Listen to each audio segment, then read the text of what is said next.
Hi guys, this is 11th standard economics new book chapter 9 development experiences in India.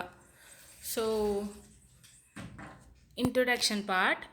இன்ட்ரொடக்ஷனில் என்ன சொல்லியிருக்காங்கன்னா independence டைமில் வந்து ரொம்ப பேக்வேர்ட் எக்கானமியாக இருந்துச்சு India in technology scientific industrialisation இதெல்லாம் வந்து ரொம்ப லிமிட்டடாக இருந்துச்சு.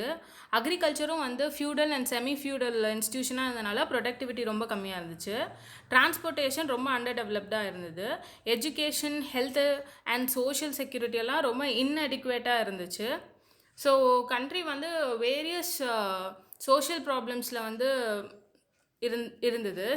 Poverty, unemployment, standard of living ரொம்ப ரொம்ப கம்மியாக இருந்தது. ஸோ இந்த டைமில் தான் இதுக்கு அடுத்து வந்து 1991 வந்து இன்னொரு எக்கனாமிக் ப்ராப்ளம் வந்துச்சு. பேலன்ஸ் ஆஃப் பேமெண்ட்டில் வந்து ரொம்ப ப்ராப்ளம் வந்தது. என்ன ஆச்சுன்னா வந்து நம்மளுக்கு ஃபாரெக்ஸ் ரிசர்வ் வந்து ரொம்ப குறைய ஆரம்பிச்சிருச்சு. நம்மளால் வந்து சஸ்டைனபிளாக அந்த ஃபாரஸ்ட் ரிசர்வை வந்து மெயின்டைன் பண்ண முடியல. ஸோ அதுதான் அந்த 1991 வந்த க்ரைசிஸ். ஸோ அதுக்காக வந்து இந்தியா வந்து ஒரு பாலிசி கொண்டு வரணும்னு முடிவு பண்ணாங்க. அந்த பாலிசி பேர் தான் வந்து ஸ்ட்ரக்சுரல் ரிஃபார்ம். ஸோ இது எதெல்லாம் கரெக்ட் பண்ணுதுன்னா வீக்னஸ் அண்ட் ரிஜிடிட்டிஸ் இந்த எக்கனாமிக் செக்டார். எக்கனாமிக் செக்டர்னால் எதுனா industry, agriculture, trade, physical. So இந்த இடத்துலலாம் வந்து இந்த ரெஸ்ட்ரிக்ஷன் எல்லாம் கம்மி பண்ணுச்சு. ஸோ இன் 1991 வந்து எல்பிஜி இன்ட்ரடியூஸ் பண்ணாங்க. Liberalisation, privatisation and globalisation. So அதை பற்றி தான் இப்போ பார்க்க போகிறோம். ஸோ அந்த பாலிசி சொன்னோம்ல, அந்த பாலிசி வந்து நியூ எக்கனாமிக் பாலிசி. அதில் வந்து 3 பில்லர்ஸ் இருந்தது. ஒன்று வந்து லிபரலைசேஷன், இன்னொன்று ப்ரைவேட்டைசேஷன், இன்னொன்று வந்து குளோபலைசேஷன். ஸோ லிபரலைசேஷன்னா என்னென்னா கவர்மெண்ட் வந்து இண்டஸ்ட்ரீஸுக்கு வந்து சில ரிஸ்ட்ரிக்ஷன்ஸ் எல்லாம் வச்சுருக்கோம்.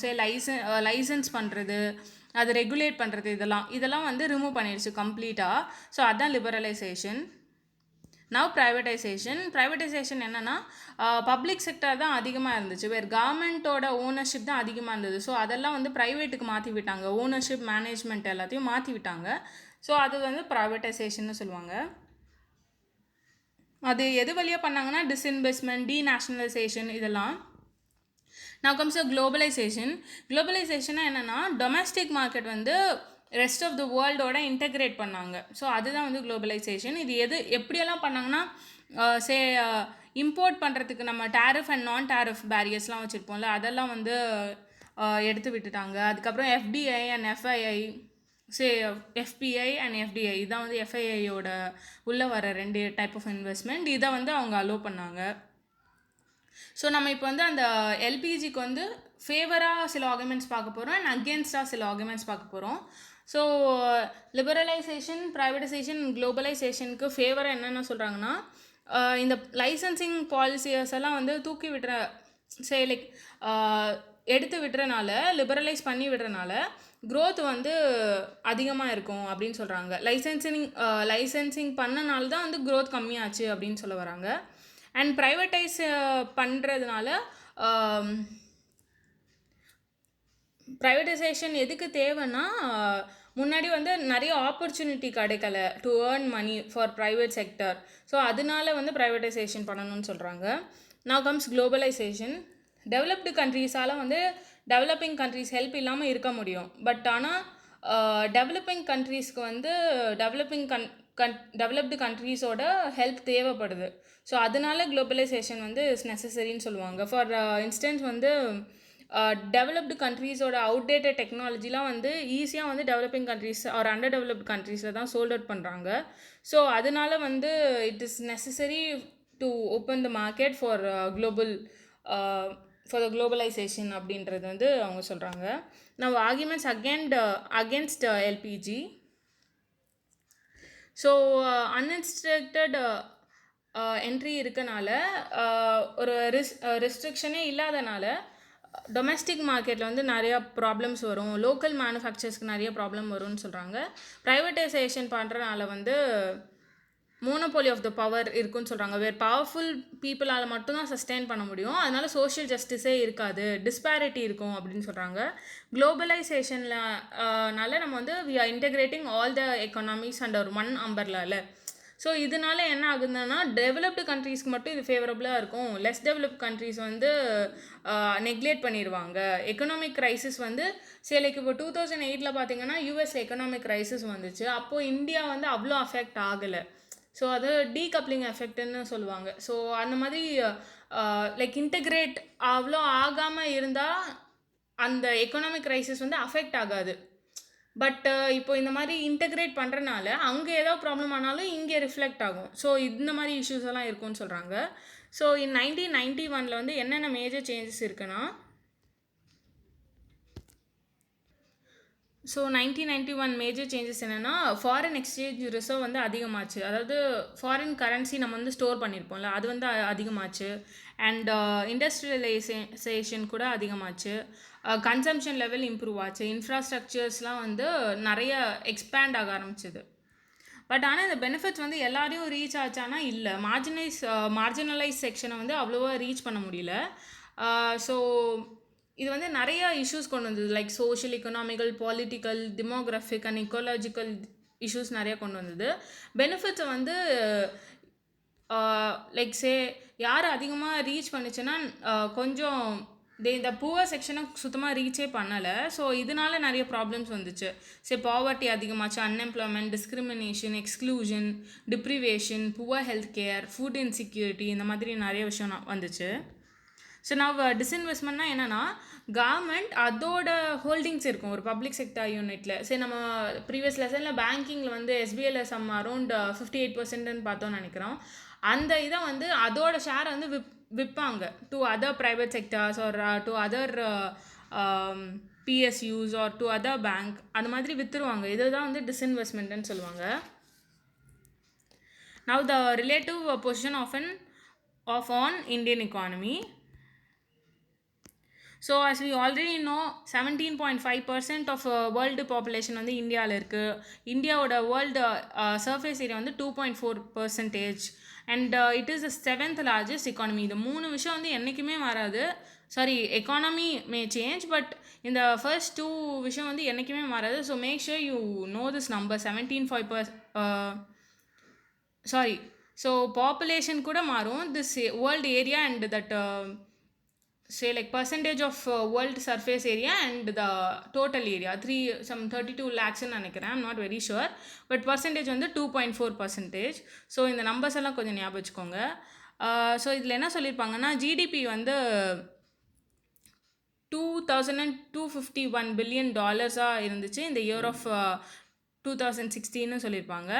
இதில் வந்து இந்தியாவோட கான்ட்ரிபியூஷன் டு வேர்ல்ட்ஸ் ஜிடிபி எவ்வளோன்னா 2.99% இருந்திருக்கும். இந்தியா வந்து 3rd பொசிஷன் இருந்துச்சு ஆஃப்டர் சைனா அண்ட் ஜப்பான்.